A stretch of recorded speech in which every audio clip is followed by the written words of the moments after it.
Something thought I'd show you guys. So when I cut this stuff, it's a big bundle of it. It's got some different shapes in this piece because this was stuff that I used for my floor over there. So these are my scraps, right? So here's the roll that we got for this boat originally. We cut a whole bunch of pieces out of it. There's a whole bunch of pieces left in that, like a lot. But these are the scraps, so you can see it's got different chunks and all what you have done. So when I lay this out to cut it, I kind of put it down there and I see to where I want it. So for this one, I know that I want to cut it about here.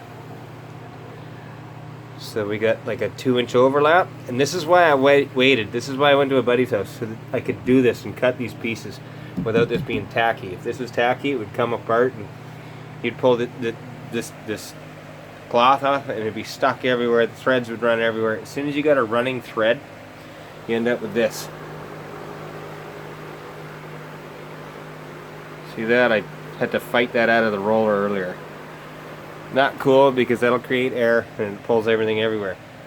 So I kind of put it down there to where I want it. I don't really want it there, so I'm going to try and figure out a way to put this foam so you can sort of see what I'm doing and how I'm doing it. It's pretty tough to do. There we go, kind of like that. So what I want to do is figure out this layup's going to come down here to about there. I hope this is getting this. So I want to kind of lay my mat down to where I want it to start, and then I'll pull it down and kind of put it in there like that. And this is, you really only got to do this for your first piece, because once you get your first piece done, you can pretty much throw that down on your roll and check it out. But so, and pardon me, trace it off. So for this one, always put your shiny side down if you're using 1708 or NewTek or whatever it's called, because it'll stick to the stuff less than the cast iron will. And then kind of do this so you get your idea how big you want your piece to be, because this is probably the most important part, is the prep. Again, prep. You can see how I lay this down. I'm going to lay it right in there as if I was doing it wet to not get bubbles. And when it is wet, you can get the bubbles out way easier. So that's pretty good. I don't know if that's showing up on the camera. So now all I'm going to do is I'm going to come across and cut this right here, and then I'll make, I would say, every piece all the way up the same way. Now given that this is twice as thick as what we just did before, you're looking at one of these buckets that's 750 mil per piece. So a lot of people wondered when I said I got 35 gallons into this dirty ore. You know why now? These originally probably had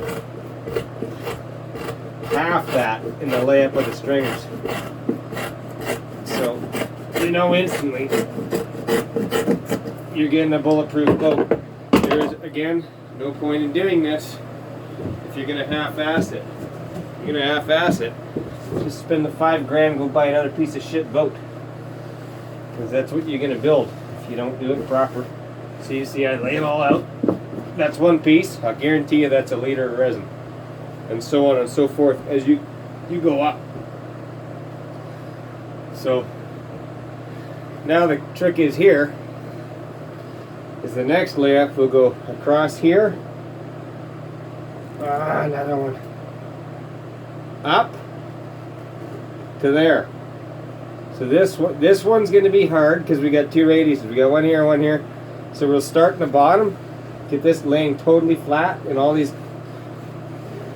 crevices and all that. And there's a lot there, so that's going to be a lot of work. We're going to make a light mixed catalyst on this so that we can get this back piece going. because we're going to be pushing air out a lot everywhere. If we did a heavy catalyst mix on this, there's no way. So we'll do a light catalyst mix with slow kicker. And it'll get us the time to do all these things. Like you can see as I pull it across, it all changes shape. So we'll get a good wet down on it, and then we'll do it all the way up to the top, the same as this, and then we'll go across here, up, and to there. And then from there, we'll go from the bottom, up, and over. Keeping in mind that you don't want to be too close to the bottom, because if you have any of these loose strands, you're going to make an air gap right in here for yourself. Everything is air and finish and prep. If you don't do it proper, it's not worth doing at all.